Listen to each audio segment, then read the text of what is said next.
If you like this video, why not subscribe? Hey, it's Monday again. The Super Bowl's over, and we're back to talking about filmmaking. It's the recap show, the show where we talk about last week's emails, comments, and links. These are the links that accumulated on Facebook that I've compiled for you in the description below. And if you're wondering why they all have shortened URLs, it's because last week when I posted all the links in their full glory, I ran out of characters in the description. YouTube would not let me save over 5,000 characters in the description, so now I'm using an abbreviation system, tinyurl.com, to shorten all those links so I can put as many as I want, hopefully, and not run out of space, which I did last week. Anyway, so if you're wondering about the show you've never seen before, it's basically a podcast. I'm going to be talking the whole time. There's nothing visual really happening except maybe for the occasional annotation to send you to the specific video that I'm talking about. But in the meantime, you can activate a new tab and browse away while you just listen. It's a Q&A show, so let's go ahead and get started with last week's emails that people sent me. And if you want to send me an email, you can do it at thefrugalfilmmaker@gmail.com, or you can send it through YouTube. So let's go ahead and get started. Oh, first of all, we're going to talk about last week's question, which was, should I do my real content show on Wednesday or Thursday? I talked about how I wanted to move it to Thursday so that this show would have a little time to be seen and breathe more. And actually, the final tally was I had 10 people tell me Thursday and 9 people tell me Wednesday. However, I think now I'm leaning more towards staying on Wednesday, mostly because somebody said, hey, Film Riot comes out on Thursday, and it's kind of nice to have your show on Wednesday, so we don't have all of the DIY filmmaking shows kind of crammed on one day. And I actually kind of agree with that. So I think I'm going to shoot for Wednesday, stick with Wednesdays, and if I run late, I can always post on Thursday. But I like the idea of kind of having my own day. Not that someone else isn't going to come along or something's going to change and also be on Wednesday, but I think I kind of like that idea of maybe separating my show out from someone else's. All right, and the question for next week, which I'll bring up later as well as right now, is going to be, what kind of questions would you like me to ask on this show? Ask everybody. I'm basically looking for suggestions. I've kind of run out of my own questions, so I'm curious, what questions would you like me to ask everybody else on this show? So that's the question for this week. Okay, so first we're going to start off with emails. This is from Mark Pallas. He's asking about the Frugal floater. He says, I have a Canon 5D that I'm interested in stabilizing. With a 17-35 lens and the extra battery grip, it weighs 4 pounds, 2 ounces. Is this too much weight for your rig? Well, Mark, yes it is. That rig is real touchy. I think my camera is less than 2 pounds that I balanced it with. I even tried to put a wide-angle lens on it, and with the available weight that I had, the counterweights, it was still, I couldn't control it. So I think it is possible to put a heavier camera. Well, of course it's possible to put a heavier camera, but you're going to need more counterweights. So you would need a much longer counterweight thread to put all those washers on. I'm going to try to get my wide-angle lens to work because steadicam shooting always looks better with a wide-angle lens, so that it actually minimizes vibration and shake. So for a 5D, that'd be a pretty tall order, I think. Plus the camera is more square, which my rig is sort of built for something that's longer, I think. But that doesn't mean it won't work. So if you want to try and experiment with it, you can. I'm going to try and get my wide-angle lens to work and then report my results. So maybe that'll help you. Okay, this comes from David Levin.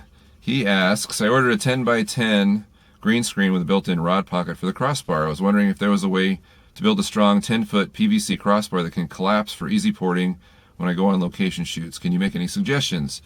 Well, my experience with long pieces of PVC is that unless they are on the ground, like dolly track, they're too flimsy and wobbly and saggy to work, especially if you're going to cut it in half and make it collapsible.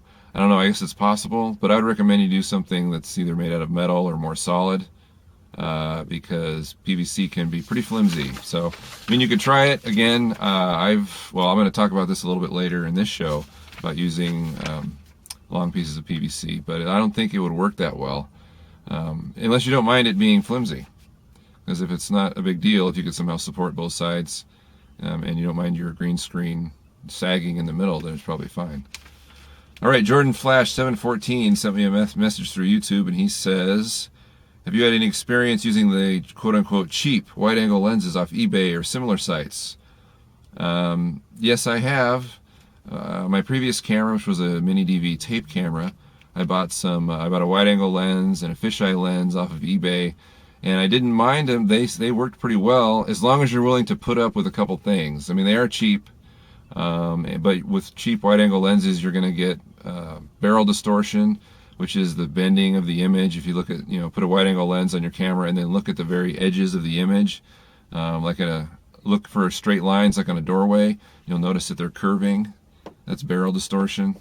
The cheaper the lens, the more of that you're going to get, or the more high-quality lens, the more straight those lines will be, which is typically what people want, because then your wide-angle lens is essentially becoming a fisheye if you do that. And of course, fisheye lenses really distort and make everything crazy, bendy, and circular, which is probably what you want when you want a fisheye lens anyway.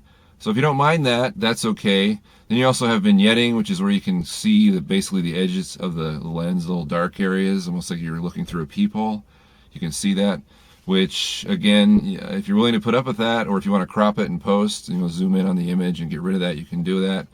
But again, a more high quality lens will not have that issue, will not have the vignetting or the barrel distortion. So if you don't mind putting up with that and you want to save a few bucks, then those lenses are fine. If you want something more high quality that doesn't have those issues, then you're going to spend more money. Okay, BigDC sent me a message through YouTube. He says, I'm about to shoot my first documentary project. Do you think I should shoot in HD, 1080p, or less? Well, I'm a big proponent of always shooting in the maximum resolution, the maximum bit rate that you have at your disposal. Because, well, I do it because I post all my videos in 720p. So if I shoot in 1080p, I'm able to crop my image if I want and not lose resolution when I render it out to 720p. If you can move in on a 1080 image until it is exactly 720p. Of course, you don't know that. If you just move in a little bit and then crop it for whatever reason, you won't lose resolution. Another reason is that in the future you might want to go back and have a high quality image to work with. Maybe you're going to re-release your project in HD or something. So it's always good to give yourself that wiggle room. Memory on hard drives is cheap. So I would say always shoot the maximum you can, because you don't know when you're going to want that. And if you don't shoot it in the maximum resolution, you might regret it later when you don't have that option anymore. All right, True Legend Productions, or True Legend Prods, sent me a message through YouTube saying, what brand/store did you get your bike hand grips from for the DIY Fig style rig? Same as well for the tape. I noticed in the comments you answered someone and said that it is cloth tape. Are they for a tennis, hockey stick, or just is it generic sports tape? The hand grips that you see in that video, I can't even find anymore. I found them in a grocery store, believe it or not. And then that grocery store, it was in the bike section of the grocery store. Then they completely remodeled the whole store, and the bike section no longer featured those hand grips. So I couldn't even tell you what those grips were. But they're nice because they're rubber grips. And those are, I don't think I've ever found a better grip, because those won't deteriorate like a foam grip. And they're kind of sticky, so you probably won't drop your rig if those are on there.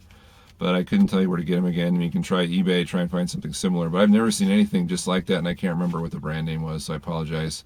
The most economical grip I found is when NopTop mentioned that you could go to a dollar store and buy ice scrapers and remove the foam grips off of those and use those. That's a pretty good idea. Actually, if I were going to do it again, I would probably do that, even though foam grips aren't as durable. But they're cheap. And as far as the hockey tape goes, it was actually called Hockey Tape, and I found it in a sporting goods store. It cost about $3 for a roll that I still have. And if you can't find a sporting goods store that has hockey tape, you can always find it on Amazon or the internet. Just do a search for hockey tape. I think I'll include a link below for that. I don't think I originally did, but I will for you. All right, I had a comment. On to comments now. Done with messages. We had a comment posted on my video this past week. Tip video for remote screenwriting. Alan Solis 751 said, "Is there any specific reason you use Dropbox? I have a Google account and have found that Google Docs extremely useful to be able to save and edit all kinds of files wherever I can go online, as well as keep different schedules on Google Calendar. And obviously Gmail is great, because I do like having everything in one place. Would it make any difference if I use my Google account as opposed to Dropbox?" I think you're fine using Google. Google Docs is pretty similar to Dropbox. In fact, one thing in the video I didn't mention about Dropbox was that you can invite people to be able to access your Dropbox account. So you could put a file in Dropbox and they can access it. And for a screenplay, for example, work on it, drop it back in. You can work on it. You can do that for as many people as you want. And I believe Google Docs offers the same thing. So Dropbox was just one of several ways you could do it. It's one I have experience with, so that's the one I picked. Okay, I've got a comment from Niholo. on the remote screenwriting video as well. He said, did you try selecting all the text in Celtics and then paste it in a text document? And he's referring to at the end when I was mentioning that I had a hard time once I formatted in Celtics, getting the text out back into a text file that I could then put back into Dropbox and edit later from other sources like my phone or Notepad. I did try highlighting all the text in Celtics and then pasting it back in. And one thing Notepad does, which is handy in some ways and a pain in the other, is that it'll strip out all the formatting commands. So when I tried pasting it back into Notepad, it stripped out everything, all the capitalization of the character names, and added some extra character turns, and it just wasn't. It was a mess. So that didn't work. So I'm still open to a solution for that, getting files out of Celtics back into a text file that I can then manipulate. I haven't been successful yet. All right. This is a long name. OYVWILMARBJO commented on my last recap video. He said, what program would you pick for editing on a Mac? The one you recommended here only works on Windows. Yes, because I did recommend any version of Vegas, from Movie Studio HD all the way to Vegas Pro, which is what I use. I do have a little experience working on a Mac, especially here at school, where there's strictly Mac computers, and they use Final Cut 7, which is what I've been using. I don't have experience with anything else. I know that Final Cut X is now available, and it's been upgraded a bit to alleviate some of the problems they've had with it. And there's also Adobe Premiere Pro. Like I said, I only have experience with Final Cut 7. And to be totally honest, I don't like it as much as I like Sony Vegas, but that's probably because I have more experience with Vegas and know my way around that program very easily. So I don't really know which one to recommend. Maybe some Mac users out there can recommend, what they prefer on the Mac of those three choices, or any other ones, which I don't think there are, but I've used Final Cut 7. This comment's from New Page 1. He commented on the video of the making of Temp Insanity. He says, was this your first time working with the Canon 60D, and did you enjoy your experience with it? I've been thinking of getting one, or maybe a T3i, and I'm curious about your opinion. They use a lot of 60Ds here, and it's a pretty good camera. I have to admit, I've been impressed with it. Since I was more of a straight video camera guy coming into the program here, I've been using a DSLR, and the ability to interchange lenses and the bigger sensor is nice. The only thing I would say I don't really like about it was the format that you save in, because the is it H.264, I believe, the QuickTime format causes everything to be sluggish when you try and edit. Here, on the Macs, you have to transcode everything to edit the video, real pain. But even when I import it into Vegas, it's still slow and hard to play with. So I think if I were actually going to get a DSLR, I would probably get something like the Panasonic GH2, which is a micro 4/3 camera, only because it records in AVC HD, and I've been using AVC HD with all my other videos, except for this one, which records in MP4. But with my other camera, I prefer AVC HD. Seems to be more editor friendly. I don't know, but I like the 60D. It's a good camera. If I was going to pick between the T3i and the 60D, if I had the money, I would probably pick the 60D, because I think it's a more robust piece of hardware. I like the dial control on the back better than the little push buttons on the T3i. But they both have the fold-out monitors, which I think is critical. So whatever you have the money for. A lot of people have said buy the T3i, save the $100, and spend it on a lens, which that's not bad advice either. So, but I would say find both of them and play with them and see which one you prefer, since you're the one spending the money. Okay, we got a comment on MultiPurpose Mic video from Log and Elise, and they ask, I have a Sony Handy Cam, but it does not have anywhere to plug a mic into. I don't have an editing system to link the sound from either. What should I do? What editing system do you use? Well, as I just mentioned, I use Sony Vegas Pro, I use version 10 right now. If you are not able to plug a mic into your camera, you're going to have to get a separate digital audio recorder. I recommend the Zoom H1 handy recorder. There's a link below in the description if you're curious about what that is. It's a great little recorder. It's under $100. You can do double system sound with it. The biggest issue with the Zoom is that it's really fragile. They cut their costs on the case pretty much, so that if you drop it or sit on it and it doesn't have any protection around it, you're going to break it for sure. There's also the Tascam DR-05, which is around the same price, which is a much more beefier piece of hardware, so it's more durable. However, the zoom is better if you're going to mount a recorder onto a person and then run a mic, hide a lav mic on them. So it depends on what you want. I've been really happy with the zoom, but I've also treated it very gently and took really good care of it. So it's lasted so far.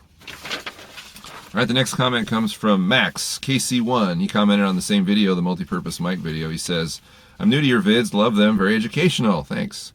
GoPro vids branched out to your vids, I will sub, but what is the best material to guard the mic from distorting wind sound against the mic? I'm assuming you're talking about your on-camera mic, which when it gets windy, obviously you get all sorts of crummy wind noise. And how do you protect against that? Well, I've seen several videos. The best one's probably, well, the best one of them that I'm most familiar with is the one Knoptop made about putting a dead cat onto your camera. And basically you take a piece of faux fur, you can get a store, just a little square, and then you're kind of just either Velcroing it or using some silly tack or that tacky stuff and putting that piece of fur right over your microphone, which will shield it from a lot of wind noise, not necessarily all wind noise, but it'll sound a lot better. So that's what I would recommend. Just trying that. All right, we got a comment from Binary Code Hacker, or Cod Hacker. Pretty sure it's supposed to be code, but there's no E in there. On the same video, multi-purpose mic, he says they don't sell that mic anymore. Referring to the Radio Shack mic, and I'm pretty sure that they do. However, essentially the same exact mic. There's an Audio-Technica lav mic. I think it's the ATR-3350. I forget what it is called. But it's about $10 cheaper than the Radio Shack version. I left a link in the description. You can get it on Amazon. It's a good microphone. Essentially, Audio-Technica made the Radio Shack one as well, and they just rebranded it. So that's what you can use. Skillful Sugar made a comment on camera stabilizer rig for under $5. He says, I don't understand the screw or why the screw has to be spring-loaded. Essentially, it doesn't, but it's convenient because when you're trying to put your camera on the rig, you can just push down on the screw with the camera and then have a free hand to screw it in, and the screw will keep pushing upwards, so it's just a little easier. You don't need the spring, but it's kind of handy, I think, and a lot of people seem to like it, and I liked it, and you can leave it out. It won't hurt the rig at all. It just won't be spring-loaded anymore. All right, I played Drums Eye, made a comment on the same video, camera stabilizer rig for under $5. He says, I want to know what the accessory coming in the near future is. And he's referring to the port on the front bottom of the rig, which was an open half-inch PVC cross piece, I believe. And there is a annotation in the video now. Maybe you weren't watching the video on YouTube, maybe you saw it on your smartphone or something, so you couldn't see the annotations. But if you go to a computer and click on the annotation, it will take you to another video, which was actually the video made right after that one, about a piece of about 14-inch PVC that I stuck in there with a T on the end, which you could then clip a lav mic to, and essentially it acted as kind of a four-man's boom. And the lav would just be below the frame line, so you couldn't see it, but it would act as a boom mic. Just got to be careful you're not poking your talent in the face or anything with it. But it's kind of experimental. Excuse me, I just spit. So take it for what it's worth. But I actually haven't used it in a real situation, but I thought it might be an interesting idea. So that's what that was for. And there's some other things that might come in the future that accessory port is going to be used for, which I'll tell you when I find them out. All right, Agent Duckman made a comment on Make a PVC Table Dolly for under $20. He says, do you think I could make this for a DSLR if I use bigger PVC pipes?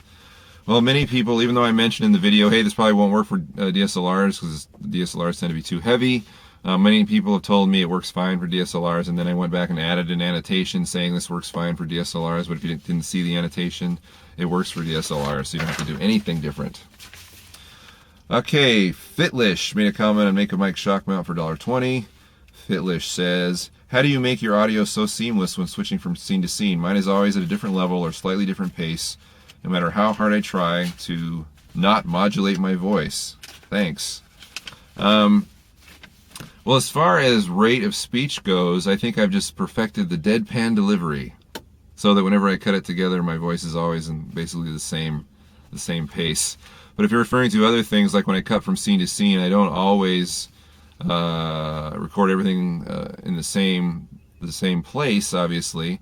Now, when I do something, I'll record on my video camera when I'm on camera, and then when I'm off camera, I tend to do VO onto the Zoom H1, voiceover onto the Zoom H1, and then insert that wherever it goes. But for this specific video, make a mic shock mount for $1.20, I believe I was using my camera as my digital recorder, so the sound will sound very close and I won't need much editing. Normally when you're going to run audio clips together, you'll do a slight crossfade between the clips to eliminate the popping sound that you'll get when you cut between. But if it's the same source recorded, or if it's recorded in the same place with the same hardware, a lot of times that popping will never happen and you don't even have to do that, so you can save a little time. If you do hear popping between sound clips, just run the files together, run the clips together, or put a crossfade in between so that pop will disappear. But I can't control how you speak. Another trick you can use is you can also normalize. Look for a normalize command for all your audio. That'll bring all the levels up to the highest point that your audio goes to. So if there's a spot in your audio where it goes to the highest point it goes to, the normalize command will make everything up to that point. Not everything up to that point, but it'll use that as the top, if that makes any sense. So that it'll bring your audio up. I also put a limiter on all my videos. A limiter in Vegas, it's Wavehammer Surround. It's an audio effect. It just keeps your your audio from going past a certain point. I think 6 dB is what I usually set it for, so that it won't clip. Even, of course, if it clips when you're recording it, you can't do anything about that. But this just keeps it from going over. So that's something else that I do. I'm sorry if that was incredibly confusing. Riverdale, Maryland made a comment about the mini camera stabilizer. They say, is the mini stabilizer only available in China? The link shows one which is different from the one shown in this video. Is the steering and mini ball head available here in U.S. stores? Well, I got the original steering wheel in Dollar Tree. It was 25 cents. And I noticed, well, and those ran out really fast. I think they were just trying to get rid of them, and then they all disappeared completely. But I think I provided a link on eBay, which of course that means they come from China, where it's the cheapest. It takes the longest to get here. And it's really not that important where you get it, as long as you find one that has a gap in the steering wheel near the top so that you can see your camera's monitor and it's not blocked by that wheel. As far as the mini ball head, I got those on eBay as well. I'll put a link in the description for those that I use all the time. They're about $6 on eBay. I haven't been able to find one here, although you can find them on Amazon, but they're about twice as much. So, and they're probably coming from China too. So no, I guess the answer is no. I haven't been able to find them in the U.S. outside of Dollar Tree when they first featured them, and they're now gone. El Show DeCrew made a comment on camera crane jib for $30. He says, "Really good, thanks. Glad you like it. But can I do it with PVC instead of metal pipe?" Here's that PVC versus metal pipe question. For the crane, I would say no way do you want to try this with PVC pipe. 10 feet of PVC, all you have to do is go into the hardware store, pull a piece of PVC out, a 10-foot piece, and shake it, and watch what happens. The end of that pipe will be all over the place. The metal pipe won't. I really like the top rail that I used. It was not that cheap. I mean, I believe it was $20. It was $20 or $10? I think it was $10. But it's metal, so it won't wobble. Plus, it's tapered on one end, so when you cut it in half, you're able to put the tapered end into the other end, and it makes for a nice collapsible piece for your crane. So no, I wouldn't recommend using PVC. It doesn't work for that application.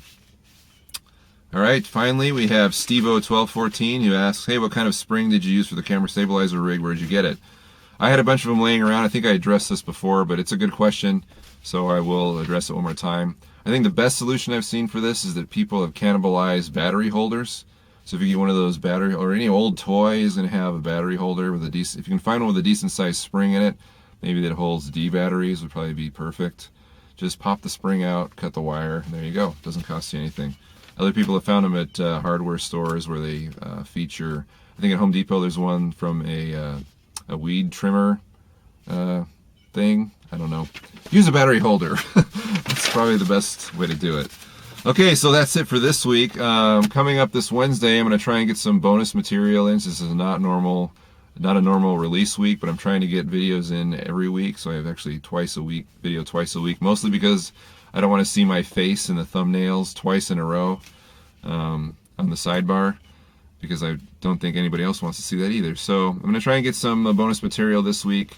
kind of something similar to the Kuleshov experiment. And if you're not familiar with the Kuleshov experiment, something you'll see in most film classes is pretty cool, and I'm going to do my version of that. That's this Wednesday. And again, the question of the week is, what kind of questions do you want to hear on this show? What kind of questions? I'm taking suggestions on what you would like me to ask everybody. So that's the deal. And if you have a question, send it to me at thefrugalfilmmaker@gmail.com, or check us out on Facebook. Check out my blog, Twitter, blah blah blah. It's all in the description. We'll see you next Monday. Bye bye.